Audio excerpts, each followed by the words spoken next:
Good afternoon and welcome to this live coverage bringing you the breaking news from the state of Kuwait, an incident that has raised security concerns across the region. Today we'll be covering the latest developments surrounding the attacks on Kuwait International Airport, its impact on the country and the wider implications for the Gulf. The Ministry of Defense recently announced that the Air Force successfully intercepted several hostile targets with high efficiency and precision. The Director General of Civil Defense, Brigadier General Mohammed Al Mansouri, confirmed that Kuwaiti Air Defense's forces successfully intercepted the majority of hostility drones approaching the country via maritime route near Rumaithia and Salwa in Hawali Governorate. And separately, according to Ministry spokesperson Colonel Saoud Al Atwan, the target were detected and neutralized during operation in central Kuwait as part of its military ongoing state of full readiness to safeguard national airspace. He confirmed that no casualties were reported, emphasizing that Kuwaiti Army forces remain fully prepared to respond to any future threats in order to preserve the nation's security and stability. Kuwait's Army's Chief of General Staff, Lieutenant General Khalid Al Shraian, paid a visit to Jabr Al Ahmed Armed Forces Hospital to check on military personnel injured by fallen shrapnel at Ali Al Salim Air Base. During the visit, Lieutenant General Shraian was briefed by medical teams on the conditions of the injured personnel and conveyed his wishes for their swift and full recovery, expressing pride in their dedication and courage in defending the nation. Also, Kuwait National Petroleum Company and Kuwait Integrated Petroleum Industries Company spokesperson Ghanem Al-Ataibi announced that some debris fell within the Mina Al-Ahmadi refinery today, resulting in minor injuries to two employees. In an official statement, Al-Ataibi explained that emergency team responded immediately in accordance with the approved safety and security procedures. The injured workers were transferred to Al Adan Hospital for medical care, and now both are in stable condition under observation. He emphasized that refinery operation and production were not affected and no material damage were reported. Emergency response team activated the rapid response plan and implemented all necessary precautionary measures to ensure the safety of the personnel and facilities. Al-Ataibi concluded by affirming that Mina Al-Ahmadi refinery continues to operate at full capacity, with the highest priority placed on the safety and well-being of all staffs across the sites.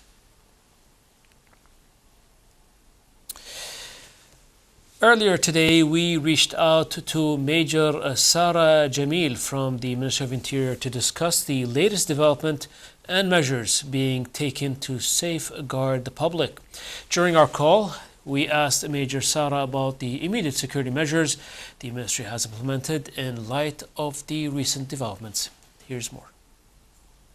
The Ministry of Interior confirms that the Civil Defense Operations Room is in continuous session with the participation of all relevant government entities.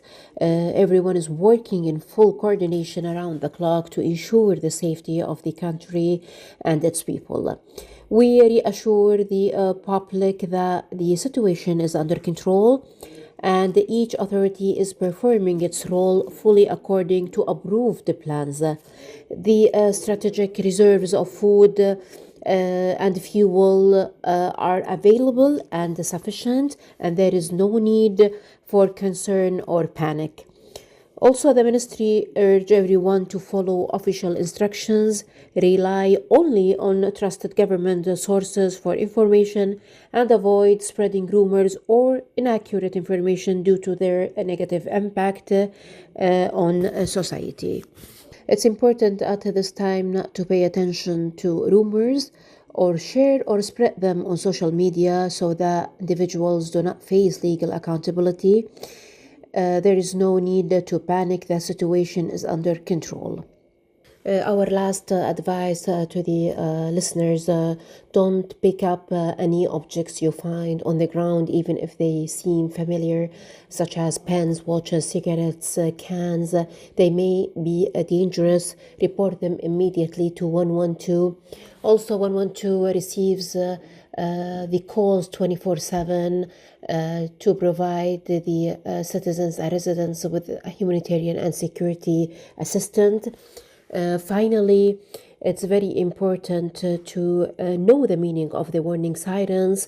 The intermittent tone indicates an imminent danger, and the wavy tone indicates danger is occurring, and the continuous tone indicates the danger has passed. So citizens and residents are advised to remain calm, avoid panic, and listen to the civil defense authorities through official media channels. And as events unfold locally, the state institutions have reinforced their coordinated preparedness to address any emerging developments, highlighting a unified national approach that prioritizes security, stability, and continuity of services across all sectors. Here's more.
The Minister of Interior announced a temporary ban on fishing and leisure boats going out to sea until further notice, as a precautionary measures to protect lives and prevent potential risk amid the current regional circumstances.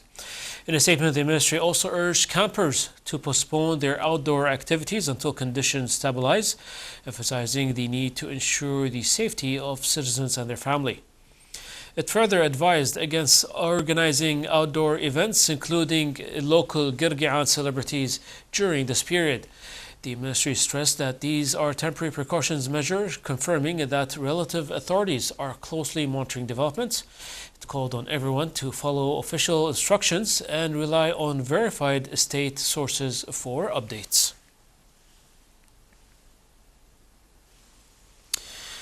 Kuwait Municipality announced the immediate cancellation of all spring camping permits for the current season, effective today, March 2nd, in order to protect the safety of campers.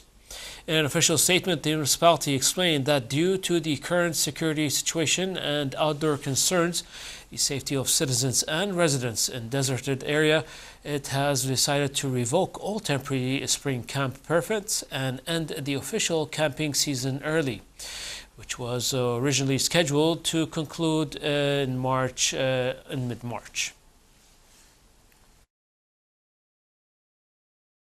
Earlier we spoke with Mr. Daej Al-Ataibi, Acting Director General of the Public Authority for Civil Aviation, regarding the latest development affecting air travel, and here's what he has to say. Due to the security situation and to avoid any risk to civil aviation, air traffic was suspended and a no-time notice to airmen was issued. Yesterday morning, aircraft in Kuwaiti airspace, yesterday morning. This suspension remains effect until operational safety is confirmed. Terminal 1 at Kuwait International Airport was attacked by a drone yesterday evening, resulting in a damage to the building, a minor damage. Maintenance work is underway. His Highness the Prime Minister Sheikh Ahmed Al Abdullah Al Sabah visited Kuwait Airport yesterday and gave instructions to expedite the repair and maintenance work. The situation is normal now, and precautionary measures have been taken, including the implementation of the emergency plan approved by the Civil Aviation of the State of Kuwait. We would like to reassure citizens that things are normal, situation is normal, and it's important to obtain data and information from official sources, government sources, and avoid rumors. Thank you. Kuwait Airways announced its readiness to transport Kuwaiti citizens wishing to return home who already hold valid booking and tickets on route currently operated by the airline. Passengers will be able to be flown to Jeddah, Saudi Arabia, and then continue their journey by land to Kuwait. The airline added this initiative reflects its national responsibility and commitment to facilitating the return of citizens amid the exceptional circumstances in the region in coordination with the relevant state authorities. Kuwait Civil Defense maintains a nationwide emergency siren network designed to alert residents to potential threats and to signal when situations are under control, using 3 distinct tones that guide public response during critical moments. Here's more in this report. In Kuwait, the Civil Defense operates a nationwide siren system designed to alert citizens and residents to emergencies and to announce when a threat has ended. These sirens are distributed across all governorates and produce 3 distinct sounds, each with a specific meaning that guides the public on how to respond. The system plays a vital role in Kuwait's overall emergency preparedness framework and is tested periodically to ensure readiness and public awareness. The first sound is a discontinuous or intermittent tone that signals a possible or imminent danger. When it is heard, individuals should remain calm, switch off gas and electricity, secure any flammable materials, avoid using elevators, and move to the ground floor, basement, or a designated public shelter. It is essential to follow official instructions issued through local media and civil defense announcements. The second sound is a wavy tone indicating that an emergency or disaster is taking place. At this stage, lights should be turned off and people should immediately seek shelter, staying away from doors and windows and using flashlights if movement is necessary. Drivers are advised to proceed carefully to the nearest safe location while keeping roads clear for emergency vehicles. And pedestrians should take cover immediately if a serious incident occurs nearby. The third sound is a continuous tone that announces the end of danger. Even after this signal, caution is required. Families should confirm the safety of all members, avoid gathering near damaged areas, refrain from touching suspicious objects, and rely only on official guidance before resuming normal activities. Through these clear and standardized signals, Kuwait's civil defense ensures effective communication and helps protect lives during emergencies.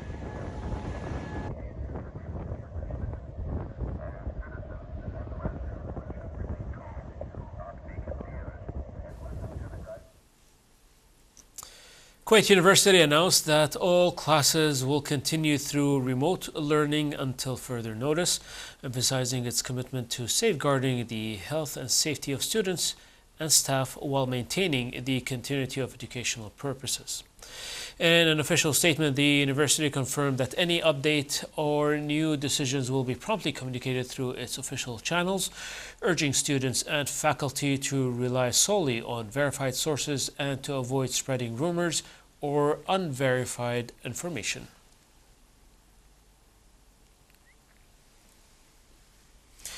Also, Abdullah Salim University announced the extension of remote learning and the continued suspension of its in-person classes today until further notice. The decision comes in light of current national circumstances and reflects the university's commitment to ensuring the safety and well-being of its students and staff. The Public Authority for Applied Education and Training also announced the continuation of remote learning today and until further notice, prioritizing student safety amid current national conditions.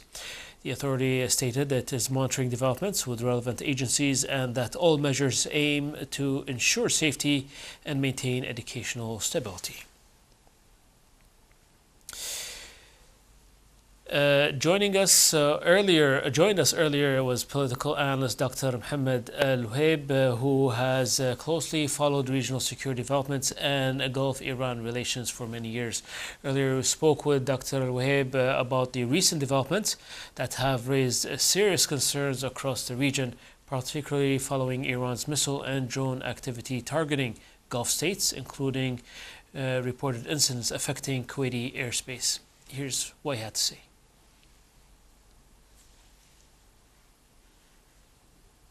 Now, if we want to understand Iran's recent drone and missile strikes on Gulf states and Kuwait, the truth is that we cannot treat them as a single isolated event.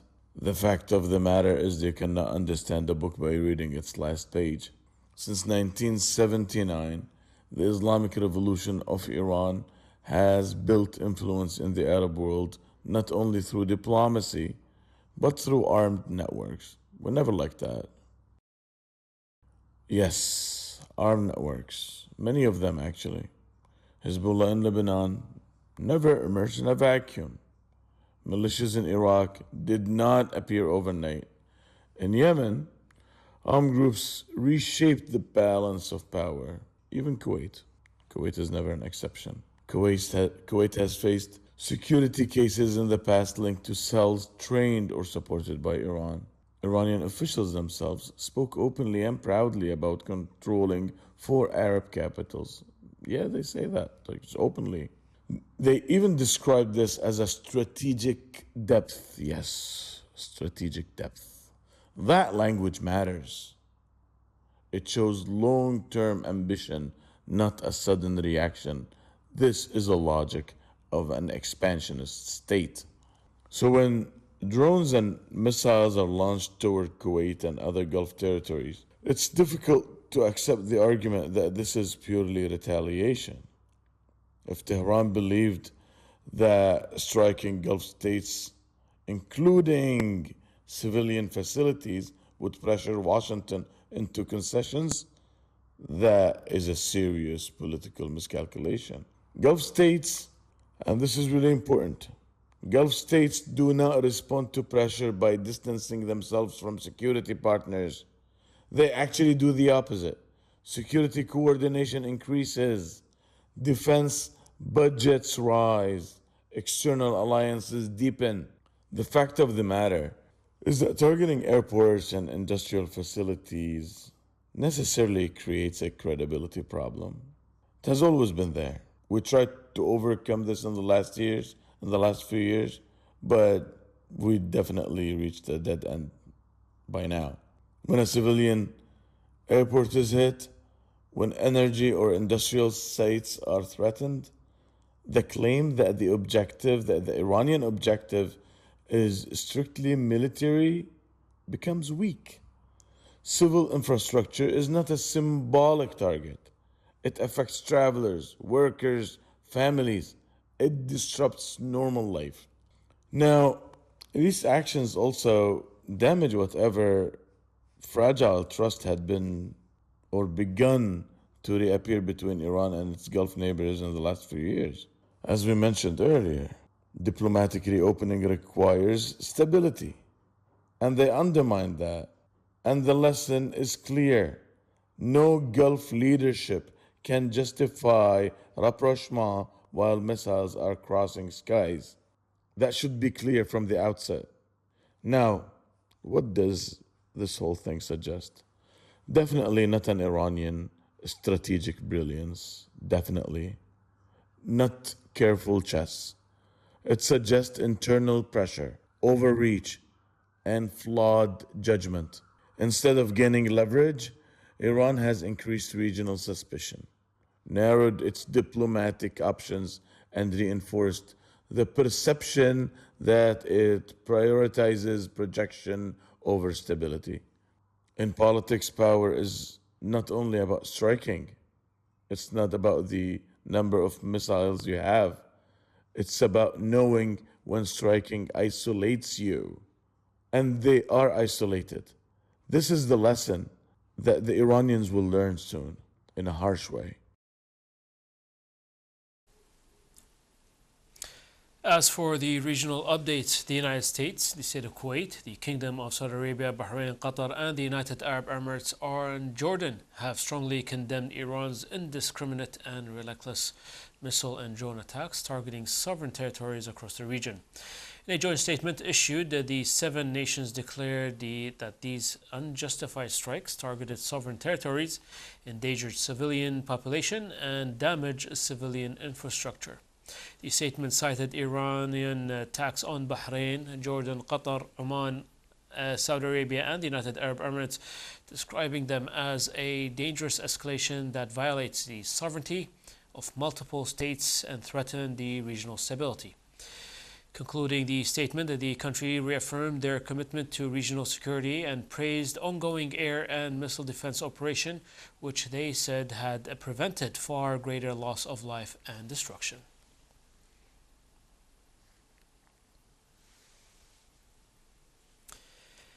The Ministry of Interior in the Kingdom of Saudi Arabia announced that allocation of a unified hotline 992 and the Airport Passport Operation Division to assist GCC nationals stranded at airports in the Kingdom of Saudi Arabia. According to the ministry statement, this initiative aims to facilitate all necessary procedures to host and care for stranded GCC citizens, ensuring their comfort and safety among their brothers and family in their second home until conditions allow their safe return to their home countries. The ministry called on those currently stranded at airports to contact the Airport Passport Operations Division for direct support. The Bahrain Defense Forces air defense system operated with high efficiency and full readiness, successfully intercepting another wave of enemy ballistic missiles. The National Communications Center reported limited debris falling in several areas, with specialized team deploying to ensure the safety and assist conditions. The center condemned the attacks as a blatant violation of Bahrain's sovereignty, affirming that the kingdom will take all necessary measures to protect its territory and maintain stability. Qatar's Ministry of Defense announced that its fighter aircraft and air defense system intercepted drones and missiles launched from Iran towards the country's airspace. According to the statement carried by the Qatar news agency, monitoring and early warning system detected that target as soon as they entered surveillance range, and they were tracked and intercepted under approved rules of engagement to ensure national sovereignty and airspace safety. The ministry confirmed that no casualties occurred, and specialized teams have begun assessment and precautionary monitoring. It reaffirmed that Qatar will continue all necessary measures to protect its territory and airspace. The United Arab Emirates Ministry of Foreign Affairs summoned Rida Amiri, Iran's ambassador to the Emirates, to deliver a strong protest note condemning Iran's attack in its strongest term. Emirates Minister of State Khalifa Shaheen Al-Marar stressed that targeting United Arab Emirates territory is a blatant violation of sovereignty, a threat to national security, and a breach of international law. He rejected Iran's justification for the hostile escalation that endangers civilians by striking residential areas, airports, and ports. Oman's Foreign Minister Badr bin Hamad Al Busaidi held a phone call with Iran's Foreign Minister Abbas Araghchi to discuss efforts to de-escalate regional tensions. According to Oman's news agency, the Iranian Foreign Minister expressed appreciation for Oman's constructive diplomatic role in promoting dialogue and easing the current crisis. Oman Foreign Minister reiterated his country's call for a ceasefire and a return to dialogue and negotiations, emphasizing a diplomatic resolution that meets the legitimate demand of all parties. Deputy Prime Minister and Minister of Foreign Affairs of the Hashemite Kingdom of Jordan, Ayman Safadi, emphasized the urgent need to intensify efforts to strengthen regional security and stability, highlighting the importance of diplomatic solutions to resolve the crisis and de-escalate tensions. In a statement issued by the Ministry of Foreign Affairs, the remarks were made during a telephone conversation with the U.S. Secretary of State Marco Rubio, in which both officials discussed the recent dangerous escalations in the region. France, the United Kingdom, and Germany announced that their readiness to operate with the United States and partners to stop Iran's attacks. In a joint statement, President Emmanuel Macron, Prime Minister Keir Starmer, and Chancellor Friedrich Merz condemned Iran missile strikes, calling them reckless acts and threaten our allies' armed forces and civilians. They urge Iran to immediately halt its attacks, warning that they would take necessary defensive measures to protect their interests and those of their allies, while coordinating closely with U.S. and regional partners. And lastly, Chinese Foreign Minister, UK Defense Minister John Haley said that protecting British forces and civilians in the Middle East is a top priority after Iran's missile and drone strike came within hundreds of yards of British troops in Bahrain, with similar incidents reported in Cyprus.